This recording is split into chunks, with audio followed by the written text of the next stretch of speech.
ಚಿಕ್ಕಮಗಳೂರು ತಾಲೂಕಿನ ಆಲ್ದೂರು ಪಟ್ಟಣದಲ್ಲಿ ಶೋಭಾಯಾತ್ರೆ ವೇಳೆ ಬಜರಂಗ ದಳದ ಕಾರ್ಯಕರ್ತರು ಪೊಲೀಸರ ಮೇಲೆ ಹಲ್ಲೆಗೆ ಯತ್ನಿಸಿದ್ದಾರೆಂಬ ಆರೋಪ ಕೇಳಿಬಂದಿದೆ. ಈ ಸಂಬಂಧ 7 ಕಾರ್ಯಕರ್ತರ ವಿರುದ್ಧ ಎಫ್ಐಆರ್ ದಾಖಲಾಗಿದೆ. ಮಸೀದಿ ಮುಂದೆ ಪಟಾಕಿ ಸಿಡಿಸದಂತೆ ಪೊಲೀಸರ ಸೂಚನೆ ಇದ್ರೂ ವಿರೋಧದ ನಡುವೆಯೂ ಪಟಾಕಿ ಸಿಡಿಸಿದ್ದಾರೆ. ಇದನ್ನ ತಡೆಯಲು ಹೋದ ಪೊಲೀಸರಿಗೆ ಕಾರ್ಯಕರ್ತರು ಹಲ್ಲೆಗೆ ಯತ್ನಿಸಿದ್ದಾರೆ ಎನ್ನಲಾಗುತ್ತಿದೆ.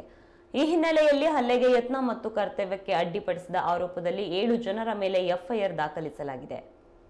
ಗಾಯಗೊಂಡಿದ್ದ ಪೊಲೀಸರು ಚಿಕಿತ್ಸೆ ಪಡೆದು ವಾಪಸ್ಸಾಗಿದ್ದಾರೆ. ಇನ್ನು ಶೋಭಾಯಾತ್ರೆಯಲ್ಲಿ ಕೇಂದ್ರ ಸಚಿವೆ ಶೋಭಾ ಕರಂದ್ಲಾಜೆ, ಮಾಜಿ ಶಾಸಕ ಸಿಟಿ ರವಿ ಅವರು ಭಾಗಿಯಾಗಿದ್ದರು ಎಂಬ ಮಾಹಿತಿ ತಿಳಿಸಿದ್ದಾರೆ.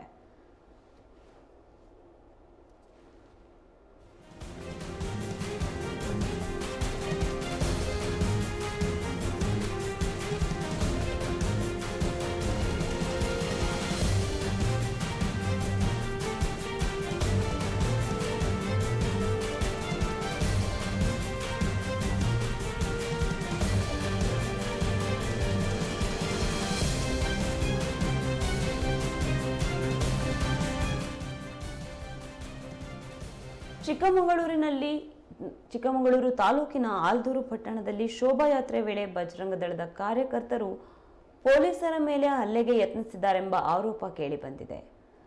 ಈ ಸಂಬಂಧ 7 ಕಾರ್ಯಕರ್ತರ ವಿರುದ್ಧ ಎಫ್ಐಆರ್ ಅನ್ನು ಸಹ ದಾಖಲಿಸಲಾಗಿದೆ.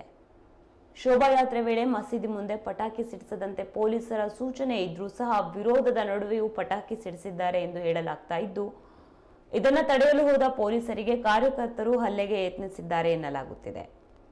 ಆ ಹಿನ್ನೆಲೆಯಲ್ಲಿ ಹಲ್ಲೆಗೆ ಯತ್ನ ಮತ್ತು ಕರ್ತವ್ಯಕ್ಕೆ ಅಡ್ಡಿಪಡಿಸಿದ ಆರೋಪದಲ್ಲಿ ಈ ಘಟನೆಗೆ ಸಂಬಂಧಪಟ್ಟಂತೆ 7 ಜನರ ಮೇಲೆ ಎಫ್ಐಆರ್ ದಾಖಲಿಸಲಾಗಿದೆ.